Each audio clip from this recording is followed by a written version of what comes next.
Okay, teachers, welcome to session 4 about how to correct problem behavior. Thank you for being here. I know you have to be here. I should say thank you for being here on time. It's great to see you. I wanted to read something from Paige. Let's see, is Paige here yet? Oh, right in front. Hello, Paige. I wanted to read something from Paige Thomas's second takeaway log. This was after we talked about disruptions, especially call-outs, because I thought this was so brilliant, so funny. She said, I hope it's okay that I read this part. I don't think I realized how much I validate comments. It's like training our puppy. You show your dog or students who's in charge, and you remain the one in charge. They'll follow and obey, but as soon as you give them the leash, they'll take full advantage. Do you love that? Do you agree with that? I loved that. I thought that was a perfect analogy. Maybe a good one to keep in mind tonight is we also talk about corrections. So let's suppose you have disruptions, that are happening. How do you appropriately and effectively correct those disruptions? So tonight is all about corrections. Let me say one thing before I tell you what I tell you. If you have a system that is currently working for you, and I suggest something different, guess what? You don't have to adopt it. If you have something that's working for you, continue doing that. And by working for you, I mean the kids are successful and happy, you are successful and happy, parents are successful and happy. If those 3 pieces are in place, students, teacher, parents, then you don't have to do what I suggest.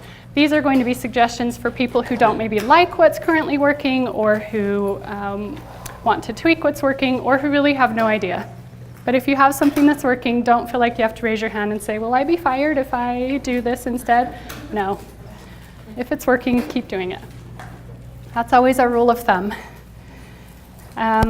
Okay, so let's start right in with feedback. All right, correction. We good? Okay. Will you fill in first that when we talk about correction, we mean that it's a reaction that is meant to improve student behavior. And I want you to notice the word reaction, because it suggests that the behavior has already happened and now we have to do something to address it. This is not like setting a clear expectation where we're trying to prevent the problem behavior. This is now the behavior has happened. How do you handle it? For instance, I might say to Craig, I need you not to play with the computer right now. Oh, I love playing. while I'm trying to show the teachers what to do. Okay, so a reaction meant to improve student behavior. Can we do that together? A correction is a reaction meant to improve student behavior. And notice too, we are just talking about behavior tonight. We won't talk about academic corrections for sake of time. Let me tell you a quick story before I show you this video. In my church, I'm in the primary, which means I work with kids ages 3 to 12. And in the 4-year-old class, there's this little stinker named Burton. And I'm gonna just set that down. I'm kind of scared it's gonna like explode or something. The kids in this 4-year-old class have assigned seats, as 4-year-olds should. Just putting a plug in right there. So they have little name tags on the backs of their seats, and Burton, a couple of Sundays ago, took his name tag, pulled it off his chair, and put it on his forehead. Now, I'm not the teacher, so I didn't intervene, but I could see the writing on the wall. I was like, if that teacher doesn't catch that, this is going south really fast. And so he keeps it on his head, and what's he doing? And the teacher doesn't do anything. She just calmly keeps listening. And the little girl sitting next to him looks at him and sees, that's kind of funny. So she takes her name tag and she puts it on her forehead. And then they're going like this to each other. And then they're going like this to the other kids.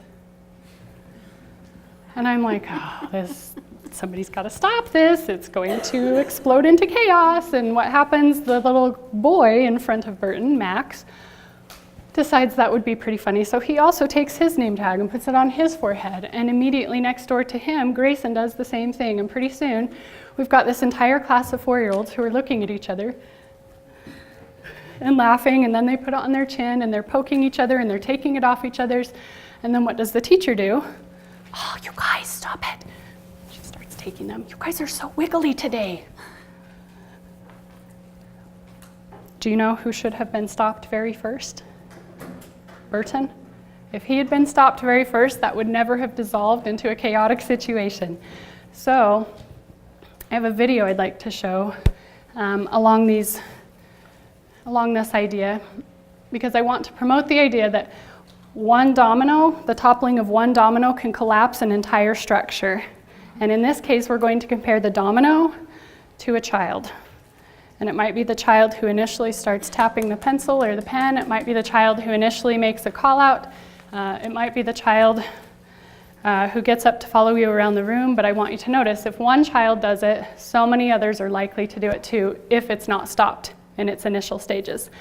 This is cute too. There's a beginning part where it shows the cute girl creating this structure, this domino structure. I want you to think about how this can be like a teacher who puts so much time and effort into his or her classroom, and you think it's going to be brilliant, and disruptions can just flatten it faster than anything else. So let's watch this 2-minute video.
So here's what I notice when people watch that video. At the end of it, or during the video, sometimes they go, wow, that's amazing, look how cool.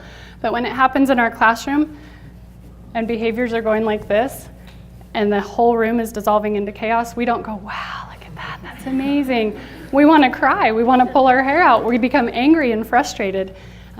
So what I'd like to do, whenever I say dominoes, or when you hear dominoes from now on, I want you to think disruptions, particularly that one disruptive student who starts the chain reaction. And to remember that, if you don't mind, I'd like to go like this, and we're going to say dominoes, and say it 2 times dominoes to show the farther it spreads, the farther it spreads. Can we do that on dominoes 2 times? Dominoes, dominoes, thank you. Let me tell you first. I'm going to call it the domino effect. The domino effect is why I do not let kids get up and follow me around the room. I don't let even one student come and talk to me and ask me for help, because I know it doesn't stay contained to one student. How many end up getting up? 2, 5, 7, 10, 25. right? The whole room will end up following you around the room if they think that's how they can get your attention. It's why I don't let kids come talk to me when it's time to line up. I have a lot of teachers who ask me, do you let the kids talk to you when it's time to line up, like for transitions? No, because it's never just one student that wants to come and tell me about the lost tooth. It starts with 1, and then it's 5, and then it's 10, and pretty soon I've got to go like this, and I've got to pick up the pieces and rein everybody back in so that we are quietly ready for the hall, or quietly ready for whatever we're doing at the rug, or wherever we're transitioning. Let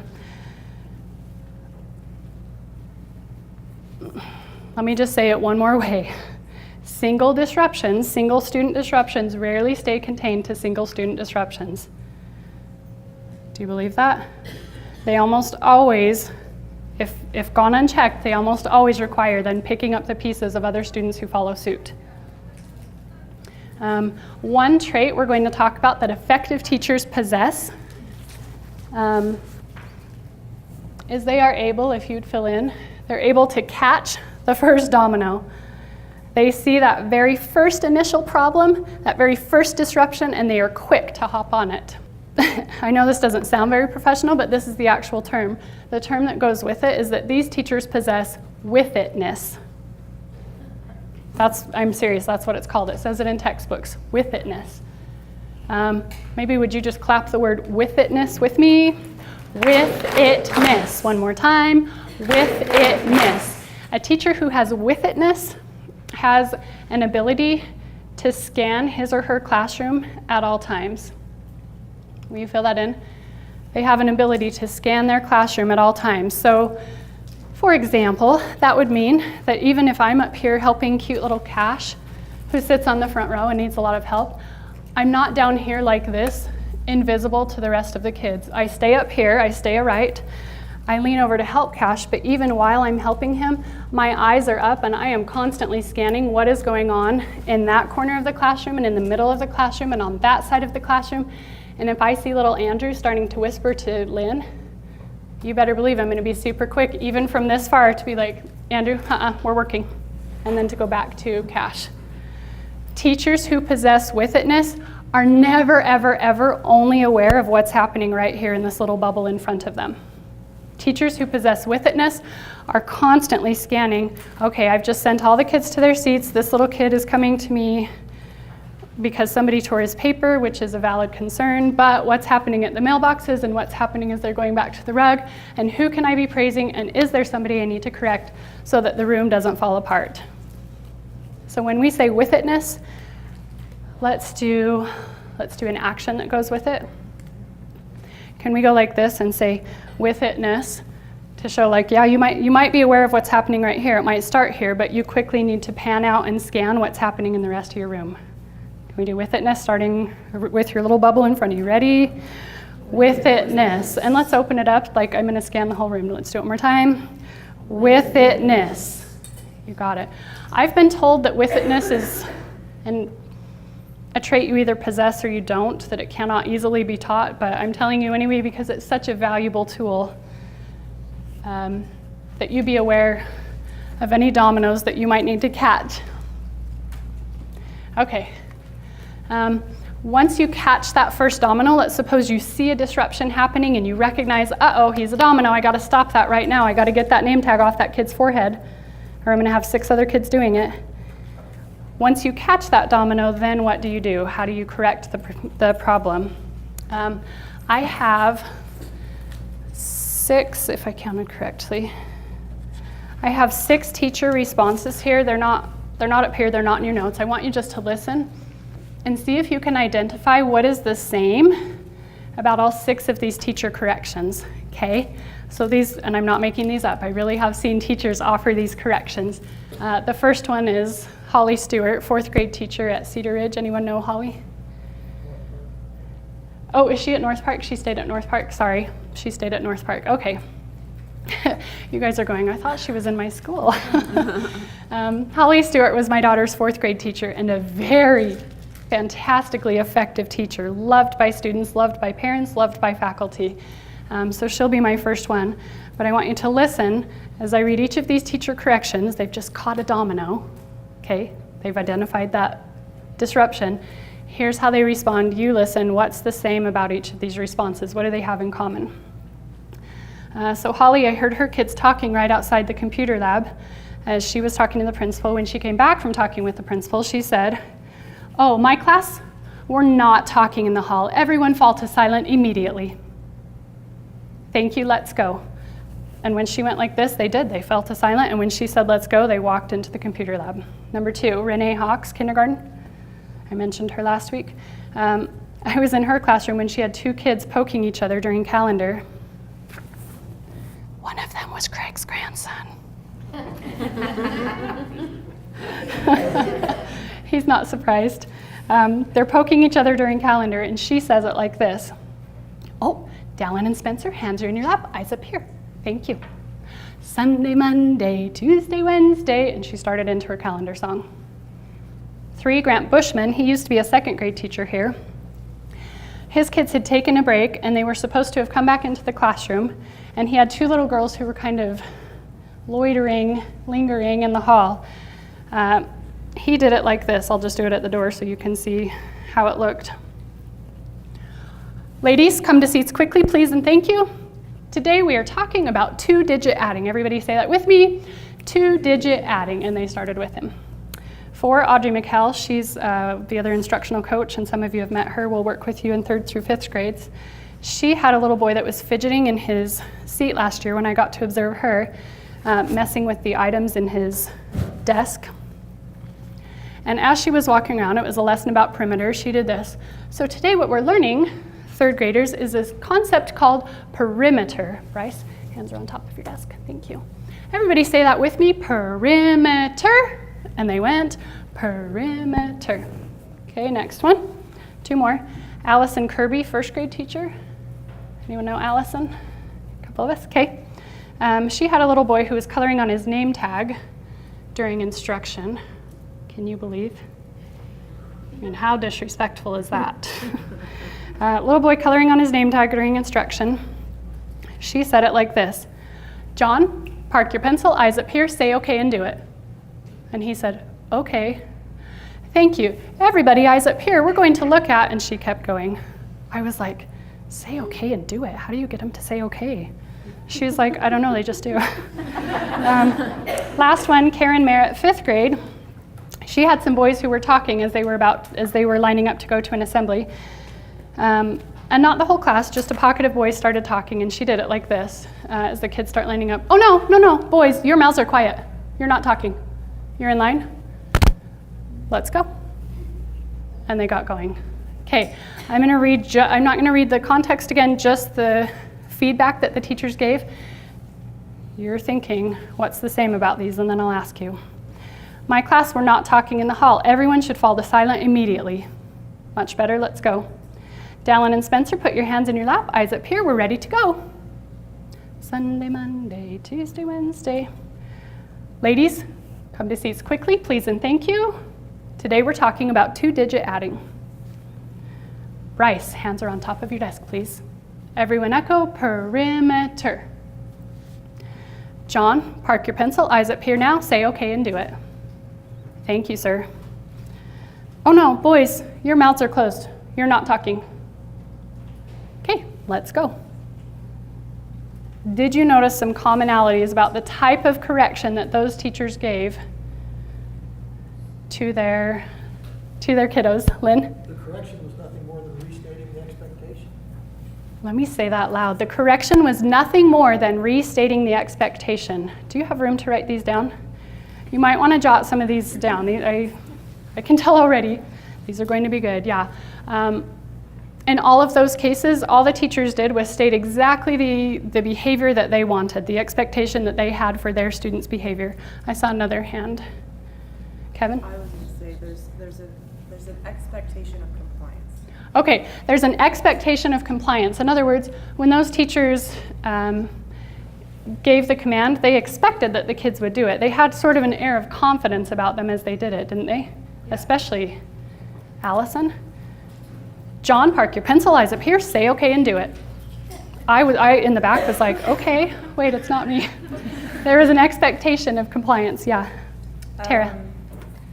they didn't interrupt or they didn't stop what they were doing. They made the quick correction quickly and then continued right on with what they were already doing. So they didn't stop Yes. the power struggle with the child or. I'm so glad you noticed that. Expecting the compliance. They say it, expect it, and just keep going, which Yep. leaves the kid going, oh, I guess that's what I'm supposed to do. Oh, I guess I won't get attention for this, Yeah. so I guess she didn't hand me the rope to play tug of war. I guess I can't play. Yeah, they stated the expectation and they went quickly back to instruction. The disruption was not hugely interruptive. I thought I saw one more hand. Yeah. Most of them we're telling them what to do, not saying don't do that. Okay, so they stated the expectation positively, they framed it positively, stated what you should do, not what you should not do. It wasn't, John, you shouldn't be coloring on your name tag. It was, John, park your pencil, eyes up here. It wasn't, Bryce, quit fidgeting in your desk, you know you're not supposed to do that. It was, hands on your desk. Say it with me, perimeter. Last hand, Micah. I also like just not only being direct, but also paying almost the least amount of attention to it and getting right back on that, just jumping back into it. Yes, it gets the least amount of attention. And I didn't tell you what these teachers were doing positively, but it was a lot of this. In Audrey's classroom especially, I'll talk about her. It wasn't just, Bryce, put your hands on your desk, eyes up here. Everybody say it, perimeter. So the whole class does it, perimeter. Wow, everybody was right with me. I loved how you guys were with me. Thank you very much. There was a lot of positive attention and excited attention for kids that were meeting the expectations, very brief, least amount of attention for kids that were not meeting the expectation.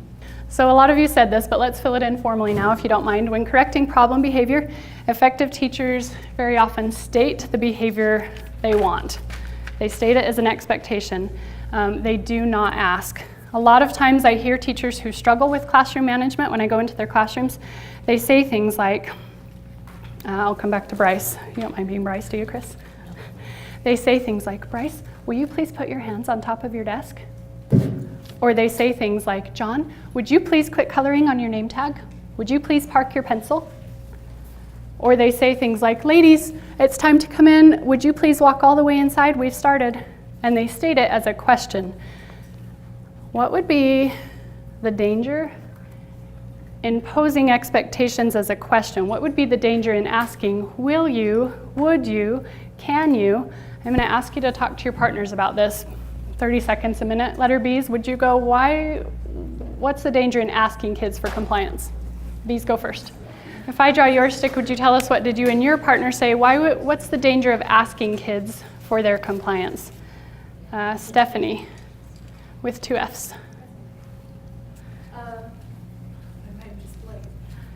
We've got it's a question, so they're going to try to search for all the options that they can think of, not what you want specifically. Right. But then we also figure that we say that, please do that because we don't want to sound mean.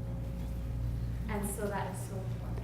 It is hard because you don't want to be mean and you don't want to be harsh. You're absolutely right. But we will talk about how to state an expectation in a direct, no-nonsense way without being mean and harsh. But I like that Stephanie pointed out you open it up for multiple answers. If I say to John, will you please quit coloring on your name tag? Guess what he's welcome to say? No. And you've just handed him the rope. And that battle of tug of war is now your fault because guess what I hear teachers do all the time? John, would you please quit coloring on your name tag? No. I asked you to quit coloring on your name tag. No, you didn't. You asked him if he would and he told you no. So don't ask for compliance. Maybe I'll draw one other stick. Problem with asking students for their compliance. Madeline? Oh, right here. Right in front. Because it also just causes it takes away that instruction time because then you're going to have to continue a discussion to get them back on. Yes. Okay, I didn't even think about that, but did you agree with that? Do you hear that? That it perpetuates a discussion? That if you ask an open-ended question, then you have to take their response, and you probably don't have time to do that. That's disruptive, it's distracting. Excellent. Sorry, I didn't tell you we were filling that in, but would you do that? Effective teachers don't ask for compliance. 2 ideas I noted were asking invites them to say no. You invite an open response of maybe yes, maybe no, but it also diminishes your appearance of confidence. Those effective teachers I talked about just a few minutes ago who have all the presence in the world in their classroom, part of that presence comes from not asking for compliance but expecting that it will happen. Let me say one more thing along this line, and I love those of you that are taking notes because I think the more notes you take, the more it will help you later on. So I'm not requiring that you fill in extra beyond what's on the guide, but it will help you later on if you do take additional notes. Effective teachers also don't ask students why they're engaging in a behavior. They do not say, uh-oh, Annie, why are you scribbling on your paper? Why did you do that? Because guess what students usually say? They don't even say, I don't know. They say, Or they might battle with you and say, because I don't like it, and they swipe their paper off the table. And you've just started a battle. It's never, ever, ever effective to ask kids why they're acting a certain way when really what you need to do is just state the behavior you want. So we're going to do it like this. Don't ask, you tell. Will you do it with me? We're starting don't ask. Ready? Don't ask, you tell. Now on your other hand, do it with even more confidence. Don't ask. Don't ask, you tell. You're in charge. This is your classroom. You're the boss. Okay, I'm going to note one more about effective teachers. Okay, effective teachers also don't use general commands. Will you fill that in? In other words, you won't hear these teachers. I did hear this once, but it wasn't an effective teacher's classroom. I walked by and the teacher was going, shh, shh, shh, shh. And I was like, after 2 seconds, I was like, okay, I'm going crazy. I couldn't be a kid in that classroom. That would make me crazy. She never once said, students, you're too noisy. I need you to close your mouths. I need you to quiet down. She just kept going, shh, shh, shh. And guess what the kids kept doing? It didn't solve the problem. I've heard other teachers, I don't think she knew I was there, or she wouldn't have done this, but I was outside a third grade teacher's door once. I was about to go in, and I heard her do this. You guys, knock it off. I'm sick of the noise. So I waited a 30-second grace period, and then I walked in. She said, oh, hi. Welcome to our humble classroom. Effective teachers won't speak in generalities. They will state exactly what they need. Why? Do you remember this? Because the number one single most important factor in getting students to do what you want them to do is to set a... The answer is clear expectation. Is to set a clear expectation. Yes. The more precise you are about the behavior you want, the more likely you are to get it. Let me say that in a precise tone of voice. Ready? The more precise you are about the behavior you expect, the more likely you are to get it. That's kind of fun. Do you want to do it with me? The more precise. Ready? The more precise you are about the behavior you expect, you don't know what I'm going to say, do you? The more likely you are to get it. The more likely you are to get it. Oh, there you are. You came back. That was my fault. I wasn't being clear. Okay, here's what I want you to do. You have a yellow piece of paper in front of you.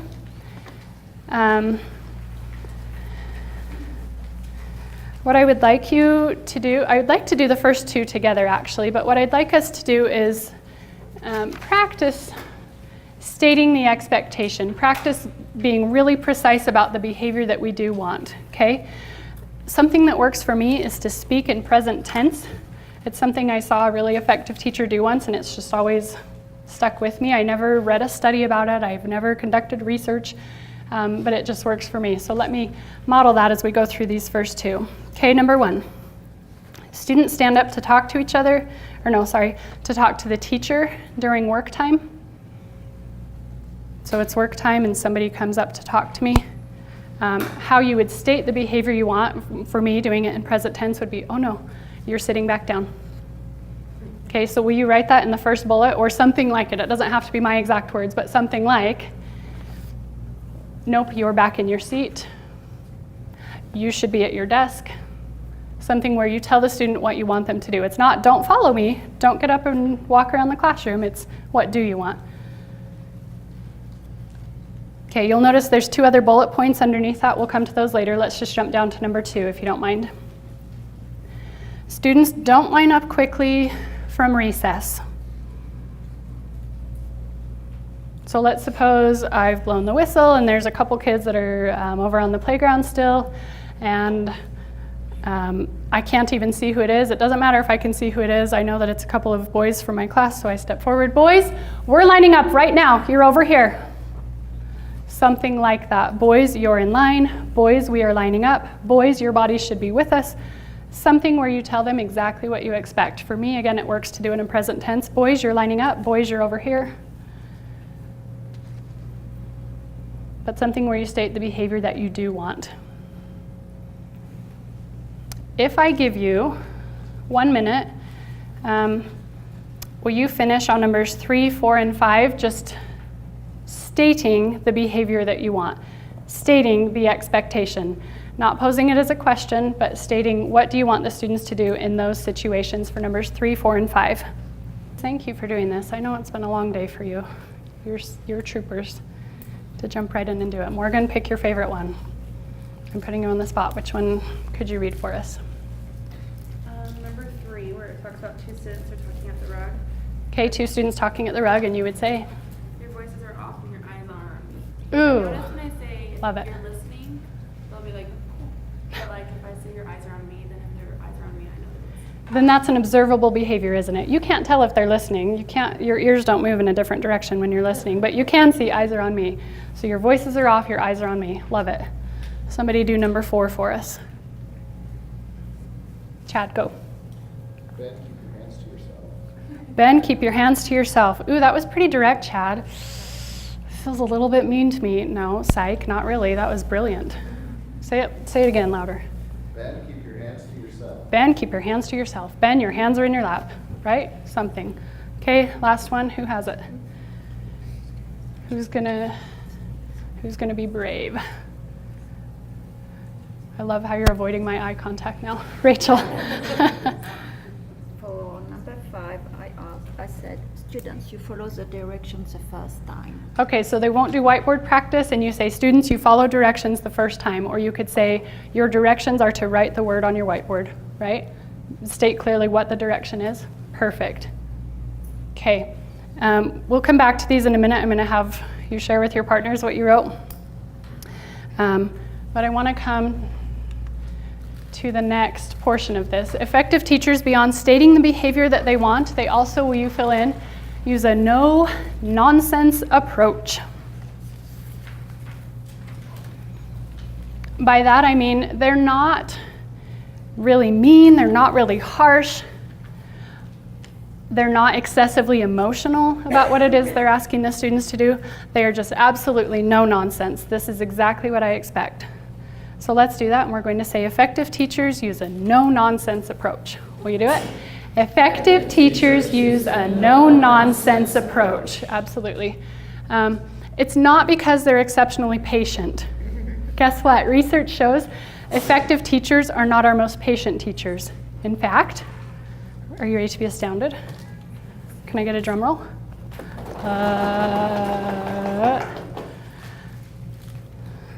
Effective teachers are often the least patient. Effective teachers are the ones where the tapping drives them crazy. The talking drives them batty. The silly, off-task, sloppy behavior makes them insane. They're not exceptionally patient people, but they're not mean about it either. And the reason they're not mean is not because they're so patient.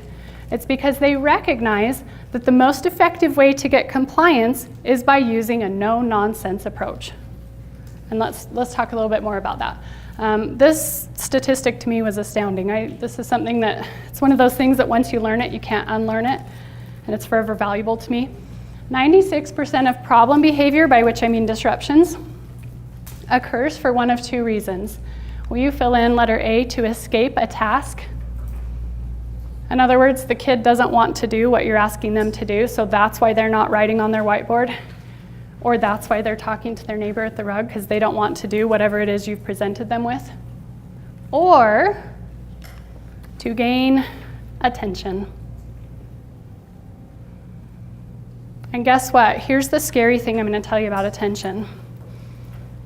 Kids who engage in problem behavior in order to access attention don't care if the attention comes from peers or teachers, and they don't care if the attention is positive or negative. In other words, you can really heavily reprimand and become emotional and get upset about that behavior that's happening, but all that does is fans the flame of that problem behavior, making it more likely to occur because you're giving it rich attention. Celeste, I'm going to talk about Todd because you and I kind of share Todd, right? I had him last year, she has him this year. Here's what I saw happening once in a reading group that Todd was in. First grade, he's back at the reading table. He doesn't have his hands on top of his desk. He's scooted back. He's got his head like he's got his chin on the table like this, and he's going, which is really disruptive, right? That requires correction. So the teacher first should state the behavior, right? Todd, you're scooted up to the desk, your hands are on top of the table. Or I said desk, table, table, okay? You're scooted up to the table, your hands are on top of the table. Let's suppose that he doesn't do that. The worst thing this teacher can do is go like this and say, Todd, I asked you to scoot up, to put your hands on top of the table. Do it now. Say okay and do it. To become really emotional. Because guess what? Not only is that negative, but it's also rich one-on-one adult attention. Kids who act out do it for one of two reasons. To escape the task, to access attention. Doesn't matter if it's positive or negative. I'll start, you finish. It doesn't matter if it's positive or negative. They will work just as hard for either one. We will talk more about that in a later session. But here's what I want to show you. It's a video of my first graders. At the beginning of the year, they do not have access to the entire playground. They have to earn it, so they have restricted areas at which they can play. What I want you to notice as you watch this video, it's like 3 minutes, is quickly praising desired behavior, quickly praising kids for meeting the expectations, but also swift corrections. You can't, this is the thing I don't like about this video, is you can't hear as well the students talking as you can me because they're not mic'd and I am. So please just trust me when I'm like, oh nope, your mouth is closed, somebody was talking. I'm not just like, throwing the whip for the sake of throwing the whip, okay? So I want you to notice how quickly that problem behavior is caught, and I want you to notice that the behavior is stated, not asked for, and that it's in a no-nonsense tone of voice. Will you watch for those things? Praise corrections. Thank you. Daniel, will you do me a favor? Come here, dude. Will you come and hold this open for everybody to come out? Okay. When we get out here, you're not actually going to go play yet because I want to show you where you can play and where you can't play.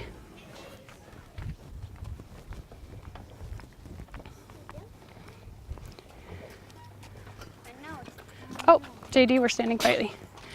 Come all the way out. It's okay if you're not in a line right now. I want you just to scoot forward so you can see where I am. There we go. Thank you. Right with me, guys. Thank you. Okay.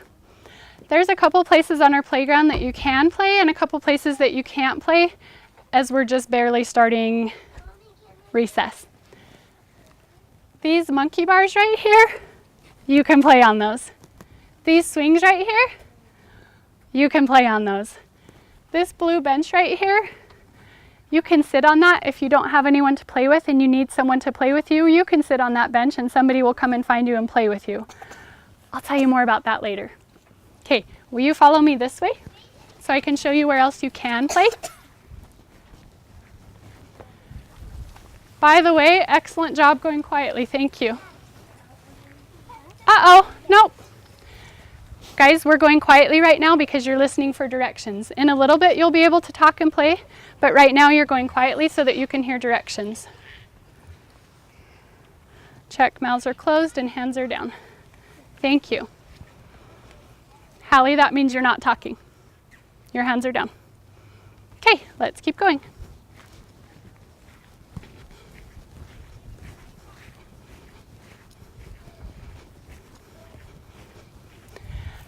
This right here is called the spider. For now, you can play on the spider. That's okay. Can you play on the grass down here? The answer is yes, you can play on the grass. Come this way, you might have to walk kind of quickly. Ooh, good job going quickly. I think I might have some fast kids in my class. And Zach, you're even going quietly too. Perfect. Okay. The grass down here, you can play on. Uh-oh, London, your mouth is closed. I haven't called on you, so you're not talking. Thank you. Come this way. You can play on the grass, but I don't want you yet to go up on the hill. And I don't want you yet to come behind the hill. Some kids might say, but I love to play on the hills. Can't I please play on the hills? Maybe next week, but not yet this week. Can you play on the hill? How about right here on the hill? Can you play on the grass? Yes, good listening. Okay, I'll see who can go quickly but quietly. Okay, let me just say too, before you talk in partners, I don't believe I'm the only teacher that can effectively do things, and that's why I always show you videos of me. It's just that it costs a lot of money and it takes a lot of time to get a videographer to a classroom, and I know exactly what it is I want to film, exactly what component I want to capture, so that's why the videos you see will be of me, even though I'm sure Rachel does something lovely in the French class. So it's not, oh, look at me. It's money and convenience. Okay, here's what I want you to do. The yellow paper where you had your expectations stated as commands, not questions. What I would like you to do, I know this will feel silly to you, I know it will, but it will help you if you will really do it. What I'm going to ask you to do is practice saying them to your partner. And partners, what I want you to do is give some honest feedback, because they can't get better if you're not willing to help them. So you might say, you know what, I think you could say that a little more directly. I think you could say it a little more quickly, or I think you could straighten your shoulders and lift your chin when you said it. Something like that, so that they can practice saying these assertively. I'll let you decide if you want to go through all 5 and then the other person does all 5, or if you want to go 1, 1, 2, 2, that's up to you. But would you take 2 minutes? Letter A's go first. Will you state your corrections in a no-nonsense voice? Go. For sake of time, I'll maybe just draw a couple, but would you tell us, you can pick which one you want, and then would you tell us how would you state it in a no-nonsense voice? Lynn? No, you need to get back in your seat and raise your hand. And which one was that? The first. The first one. Okay, so the kid is out of their seat and you say? No, you need to get back in your seat and raise your hand. Nope, you need to get back in your seat and raise your hand. Ooh, he said the N-word. He said no. Ooh. Is that okay? Yes. Very good. Star for you. Okay, I'll draw one more. Kevin, and tell us what number. All right. Let's pick number 5, the last one. Okay. And I put,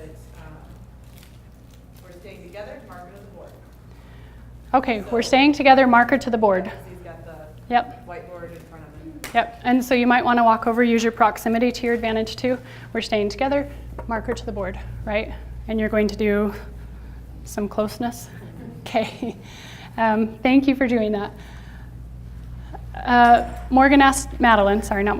Madeline asked a good question. Are we going to talk about what happens if the clear expectation doesn't work? That's coming right now. Ready? But the reason I spend so much time on it is because if you clearly state your expectation and you do it in a no-nonsense voice, it really will eliminate about 80% of problem behavior. Just that alone, being really good at stating exactly what you want in a no-nonsense voice, eliminates 80% of the problem. That's huge. Some of you are writing that down. That's a good idea. Effective teachers also don't tolerate, can we fill in, multiple infractions. These are the teachers that meant what they said the first time they said it. I had a teacher who came up to me on Sunday in church, and she's a computer specialist. And she said, okay, what do you do for noisy kids? Because I told the kids 5 times to be quiet, and they wouldn't do it. And of course, I just was like, oh, I don't know, that's hard, sorry, because I'm not going to solve her problem standing in the church hallway. I'm not. But what I thought was, if you're willing to tell them 5 times, that's why the behavior is not fixing. If you're willing to repeat yourself 5 times to state the same expectation, that's the first part of the problem. What do you do instead? You can remove the item or the child. That's step number 1, okay? So the correction didn't work. What do you do next? You can remove the child or a problematic item. I was in a classroom last week, and we were doing math cubes, and this cute little girl had her math cubes on her desk, and she was pretending they were ponies or something. And she was talking to her neighbor, look at mine. And she was going back and forth. Was the correction stated? Yep. Hallie, you're using your math cubes to build the tower. Go. Because the expectation had been set for the whole class. We're building towers, right? 6 towers, 2 towers, 4 towers, whatever it is. So she did it at first, and then she went back to, hey, look at mine. He's going to come over and get you. So at that point, a removal is required. I'm not stating it again. I'm not stating it a second time. I walked over and I said, Hallie, I'll hand these to you when I think you're ready to follow directions. And I was pretty dramatic about it. Watch my body language again. Hallie, I'll hand those to you when I think you're ready to follow directions. It's a pretty definite, it's okay that the whole class sees it. You're not being mean. It's not, Hallie, what's your problem? I told you to build the tower. But it is direct. It is no nonsense, okay? Let me tell you the idea behind this, and then I'll give you a couple more examples. This might be a good thing to write down. I'll say it a couple times. The idea behind this philosophy is that you can stay with the group and you can access group privileges when you're willing to meet group expectations. Let me say that again. You may stay with the group, you may access group privileges when you're willing to meet group expectations. I will say it one more time because it's so important. You may stay with the group. You may access group privileges when you're willing to meet group expectations. That's the philosophy, okay? It's kind of like, I hate to say this because I fear as educators you're going to run out the door, but it's a little bit like the prison system, where you only get to be a member of society if you're willing to meet society, if you're willing to follow society's laws. If you're not willing to do those, if you're going to harm other people or break the laws, then you're secluded. You're isolated, yeah. So how do you do that, balance that when a child, say they're playing or chewing on their pencil or breaking their pencil in half, and you remove the pencil, but then they can't do their work. Right. I have a little boy that keeps playing with his pencil pouch and messing with his pencils and breaking his leads on purpose. And so I remove that, but then what? Because then he's just sitting there, because right? now he's just sitting there bugging everyone else, or I've removed him from the group many times and kind of sat him at a separate own little table to do that. Anyway, that's my question. So that's a great question, because once you remove the tool, the utensil, then they're just sitting there with downtime, and downtime will kill a classroom faster than anything else. Same thing with the little Hallie. I took her cubes away. Well, now she's just sitting there. Well, the point is not that she has to sit there the rest of the lesson without anything in her hands. It's, I'll hand them to you when I think you're ready. 10, 15, 20 seconds goes by. She's just sitting there. She's a little bit like deer in the headlights because it happened in front of the whole class.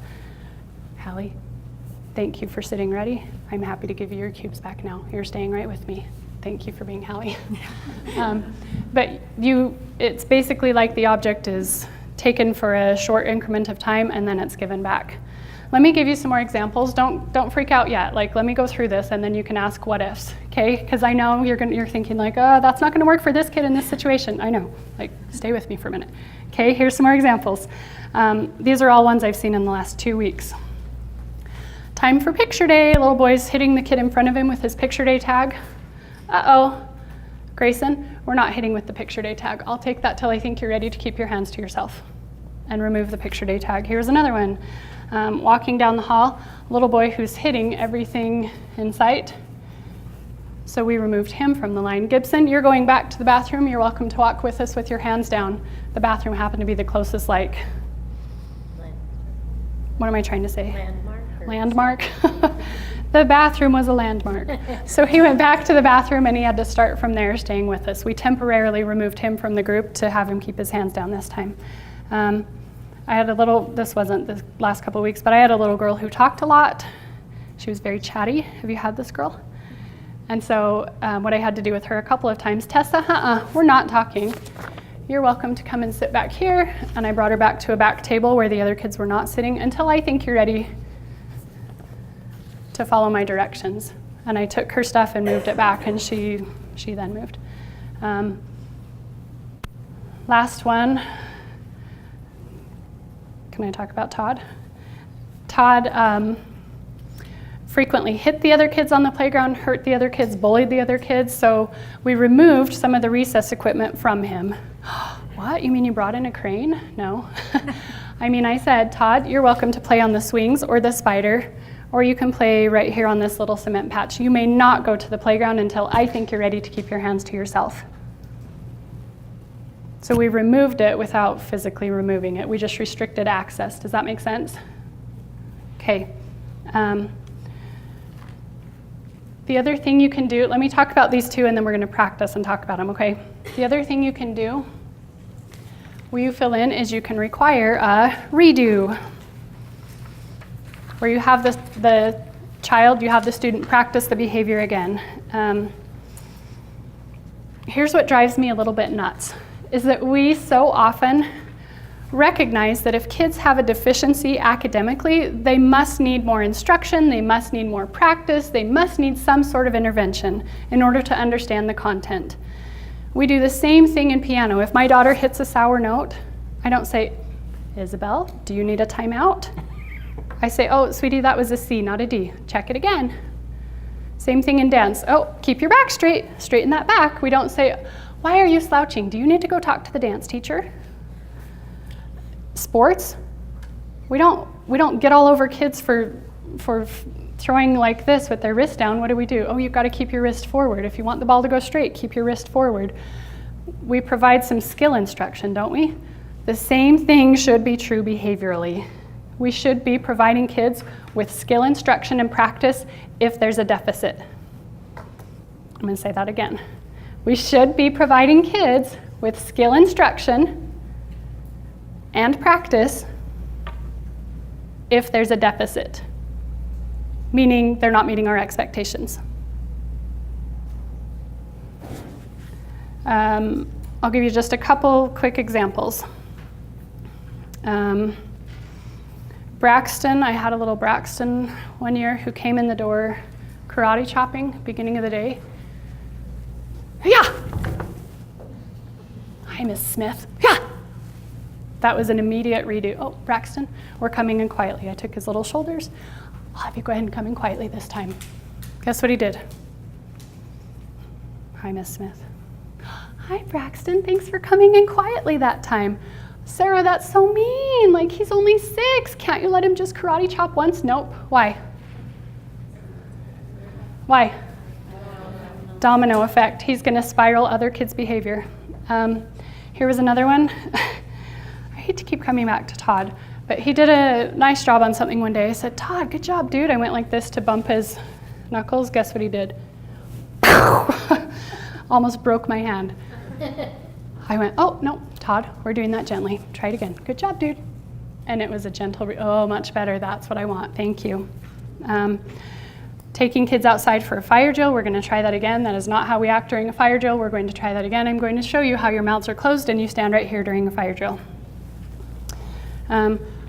Couple of guidelines that I want you to note before we talk about this in terms of practice. Well, no, let's not turn yet. Let's add a quick action before we move away from this. If the correction doesn't work, you can remove the item or require a redo. Show me redo. What could we do? Okay, start again, practice again, try it again. Okay, so if it doesn't work, if a correction doesn't work, you can remove the child. Oh, I wasn't very clear. Let's just say do a removal. Easy? Okay. If the correction doesn't work, you can do a removal or do a redo. You can do one of those two things. Couple guidelines if you do and if you do a redo, because I've seen these done ineffectively. Here's your first requirement to make this effective. You only require that the guilty party redoes the behavior. One of the fastest ways to make parents angry at you is to make their child who was following the rules and who was complying with expectations put their heads on their desk because 5 kids in the back were talking. I'm going to use walking in line as an example. When we're lining up, if I have one little Caleb that starts talking, oh, Caleb, go back to your seat. We're lining up quietly. Go back to your seat, you're going to try that again. He would be the only one doing it if he were the only one talking. What if I can identify that it were like 2 or 3 kids? Well, if I send them all back, guess what? They're probably going to start talking. So I might pick one and have them go back, and then hopefully that solves the problem. If it doesn't, you can require that those 3 kids come and practice with you at a later time. I'll tell a story about that in a minute. If it's the entire group, you can't identify who's making the noise because there's so much of it, so many pockets of it, then guess who needs to redo the behavior? The entire group. So if it's an individual problem, I'll ask you answer. If it's an individual problem, you say individual redo. If it's a small group, you say small group. If it's a whole class, you do whole class. Okay, so what if it's an individual problem? Then it's an individual redo. If it's a small group, then it's a small group redo. If it's the whole class, then it's the whole class redo. Yep, you got it. Not fair to punish the entire class for isolated kids. Next, be incredibly clear about why the redo is required. I say this because I went into a 2nd grade classroom once where the cute teacher was trying to have her kids redo it, and she just kept saying this: nope, go back, do it again. And they would come and line up. I'm guessing they must have been falling out of their chairs during instruction because she told me later that's what she wanted fixed, but I didn't know that based on what this practice looked like. She just kept saying, nope, go try it again. And they kept being silly, and they kept walking like this, and they kept swiping things off desks and tables. And she kept going, nope, go do it again. Nope, go do it again. You've got to clarify your expectations. You're going to state the behavior, right? With my 5th grade, I'll tell you what happened. I had some 5th grade boys who were lining up for recess. The entire group was quiet except for these 4 boys. We sent the one kid back, it didn't work. The 4 kept talking, whispering, chattering all the way down the hall. When we got down there, it was music. I didn't want to take them for music, so I left them there.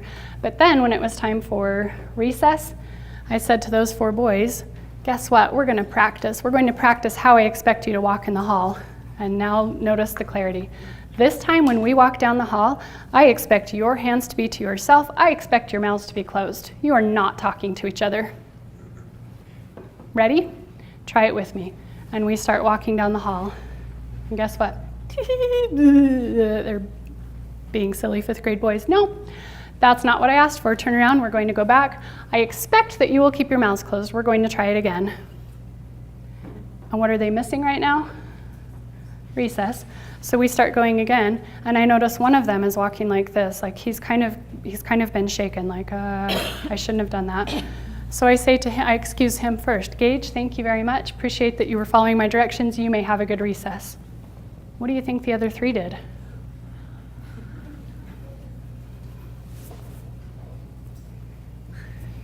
I was doing it too. Look how quiet I am, teacher. Be so clear about what you expect. And then the last guideline, set up practice to mimic the previous scenario. In other words, with those 5th grade boys, I did not say, okay, Gage and Jason and Gage and Jace, it's time for you. They really did have those names. It was awful to try to talk to them. Gage, Jason, Gage, and Jace. That's true. But it was really hard to say to them, I wouldn't want to say to them, I should say, okay, Gage and Jason and Gage and Jace, I want you guys to come and line up now.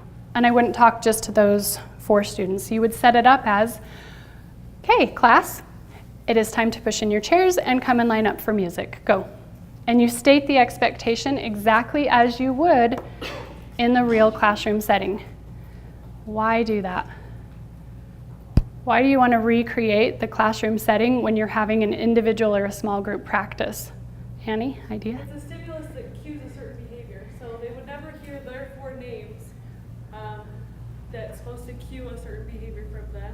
They would hear a whole class instruction and Okay. cue a behavior. Right, so we want to mimic the whole class environment because that's the cue they will normally respond to, right? We want to set up that class environment like, class, it's time to push in your chairs and line up, so they learn to respond to that cue, not to a specific cue of these 4 kids. Have you had some behavior analysis classes? Raise your hand if you were impressed by that, if you were like, ooh, I wish I knew those words. Me too. Lovely. We also, you remember a lot of problem behavior occurs because kids want attention? You don't want to give Rich one-on-one attention. It's not coming over to these 4 and saying, okay, now I expect you 4 to come and line up. And this time I expect your mouths will be closed and you are going to keep your hands to yourselves. Got it? It's not that much eye contact. It's not that much one-on-one adult attention. It's I'm still looking around the room as if it were full of people. Come and line up. So that they learn to respond to that whole class cue.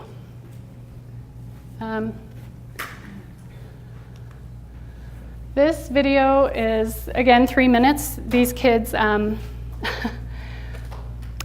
lining up the way they were supposed to. I hope you can hear the volume, because it always worries me that you're like, why does she freak out when they don't even say anything? They were being really noisy. Notice that it's the whole class was talking, so the whole class has to redo it, and then in a minute I'm going to ask you to do the same thing on your paper. So you're watching now the example. Next is have you put your water bottles where they actually go, because usually when we come in from recess, we won't actually come and have them at the rug. Actually, they'll be out in the hall, and I want to show you where they will go. Uh-oh. I didn't call on anyone. I'm going to say that again, and I want everybody to keep their mouths closed. Tessa, your mouth is closed.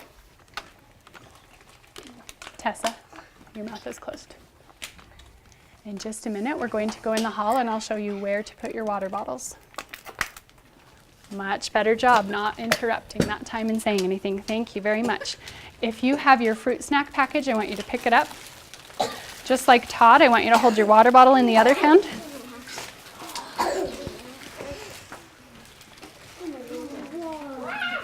Oh, turn. Oh, first graders, sit back down.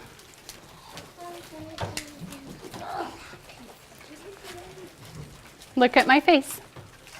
Just like that, Jacob. This time, when I ask you to stand up, I want you to do it without talking. Will you be able to talk a little later? Yeah. But right now, no. Show me how your mouth should look. Nope, I didn't tell you yet. Your directions are to stand up without talking. Just like that, Ashlyn. Yep. You're not in a line. You're just going to follow me all the way out the door. Layla, perfect. Miriam, perfect. Danny and Todd in the back, perfect. Gabe, we're just going quietly. Okay, I'm going to do one example, and then I'm going to ask you to do your yellow sheet. The teacher that was standing outside the hall and her class was chatty, and she said, "My class, fall to silent immediately," and they did it. Had they not done that, a removal would probably be appropriate. She would probably want to start letting kids go in who were meeting the expectations. So she could say, "Oh, I noticed that Sarah and Morgan and Hayden and Maddie, I noticed you were quiet. You may go ahead and go into computers, thank you." But you might hold the rest of the group or hold the guilty parties until they're ready to also go in quietly. So that's a quick example of a removal. remove the child from the computer lab until they're ready to go, or keep them from entering the computer lab until they're ready to enter it appropriately. A redo, the second grade teacher who had the 2 girls loitering in the hall, he may need to keep them while the other kids go to recess and say, ladies, we're going to practice how quickly that should be, how you get your drink and you come straight in and sit down. So I'm going to say to the class, finish your drinks and then meet me inside, and I want to see you do it within 10 seconds. And he sets that up for a redo. Here's what I want you to do. With your partner, can I use yours? With your partner, would you do numbers 1, 2, and 3 together? Would you talk together through, should we do a removal, should we do a redo, and how should that look? Then would you do numbers 4 and 5 on your own, and we'll share out in a few minutes. Can we try to take only a minute per scenario? I know you might want to talk and say, but what about this, and what about these variables and these factors? Just take it at face value. Let's try to do a minute per practice. The idea is just to begin thinking through these ideas. First 3 with your partner, last 2 by yourself. Go. Thank you. I should have given you more practice time. That was poor planning on my part that I didn't do that for you. But can I have a couple of people share what they came up with? Let's go to number 2. Students don't line up quickly from recess. Would that be a removal or a redo? Me? We decided that it would be a redo unless they had an attitude like, well, I'd rather be out here anyways than do recess kind of. Okay, and you may need to do the redo of the recess at a point when you're not heading back into math, right? Because if you say, okay, we're going to stay out here and keep practicing lining up, and now we're missing Go Math, guess what they're going to do?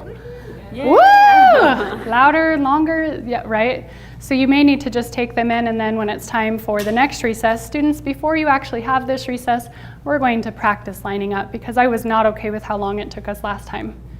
Could you remove some of the recess equipment? Could you restrict the area in which they play? Yeah, until they show you that they've earned it back. You could do that too. So it could be a removal or a redo. Yeah. The only thing we have to make sure it's not a consequence for us, too. Like if we tell them certain things, then we have to make sure we are following through with Right. those things. And sometimes it makes our job harder to monitor that they're not doing this. Right. Be sure that it's not a consequence for you. I'm really willing to implement swift sort of powerful consequences initially, because I know that the payoff later will be huge. I know I don't have to keep practicing the entire year if I can nip the behavior in the bud right now. So it is punishing to the teacher sometimes to have to do those practices. That's a great point. Be thoughtful about how you do those. I'm willing to do them because the payoff is big. Chad? So we know that it's important and big and it connects to PE and physical education, all that, but the directive is you don't take recess away.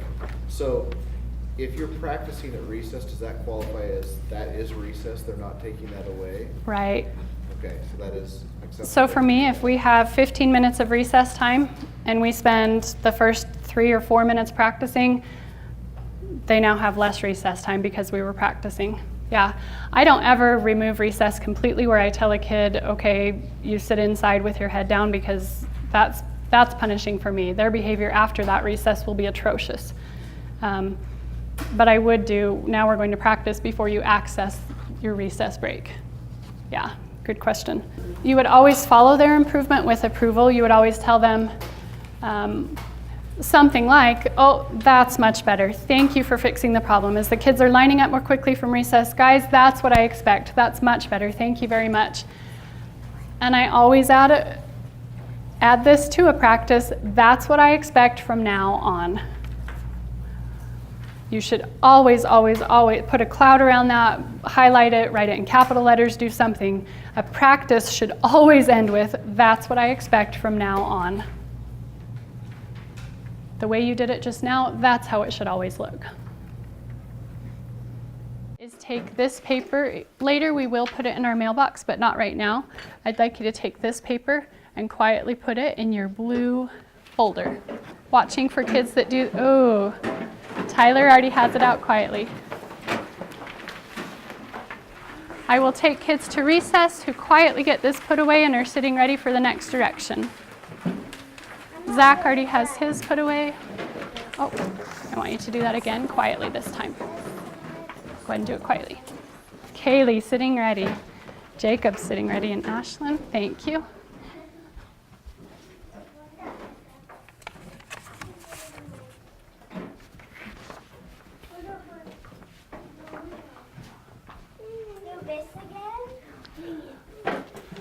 Oh, my class, your directions were to quietly put your papers in your folders. I should not hear any talking. Guess what? Because we didn't follow that direction the first time, we have to do it again. Everybody quietly take out your blue folder. Take your letter N page back out. Thank you, Zach. Yep. Wyatt, thank you. This time when I give you that direction, look at my eyeballs. Don't do it yet. Look at my eyeballs. This time when I tell you to quietly put it away, I want you to do it without talking. Watch my mouth. It means your mouth stays closed the whole time. Without talking, quietly put your letter N page in your blue folder. Todd, first one done. Finn sitting quietly, perfect. Trevor sitting quietly, love it. Tate ready. Tyler getting his put away. Callie ready, Zach. Okay, guess what? That time that was much faster. I appreciate that, put that away quickly. I appreciate that you fixed the problem and that you did it quietly that time. That was much better. That tells me you're ready for recess. And thank you so much for your attendance and participation tonight.